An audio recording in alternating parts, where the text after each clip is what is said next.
We'll guide you through how to lead as the CEO of Asana with the current methods and tools available for 2025-2026. If you find this helpful, consider subscribing and liking the video. First, open up Asana on your desktop and navigate to the admin console by clicking on your profile icon in the top right corner.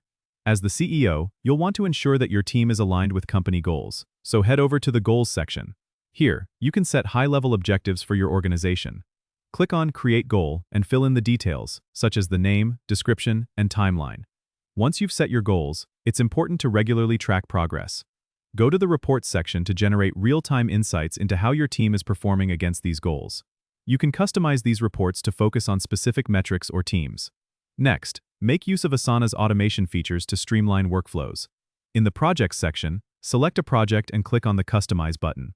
Here, you can set up automated rules to trigger certain actions, like moving tasks to the next stage when completed. This keeps your team efficient and reduces manual work. Collaboration is key, so make sure to foster communication within your team. Use the Conversations feature under each project to discuss tasks directly with team members. This keeps all communication centralized and easily accessible.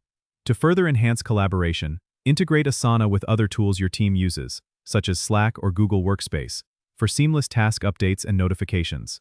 Finally, maintain transparency and accountability by regularly holding check-ins and reviews using the timeline feature. This visual representation of your projects helps everyone stay on track and understand how their work contributes to the company's objectives.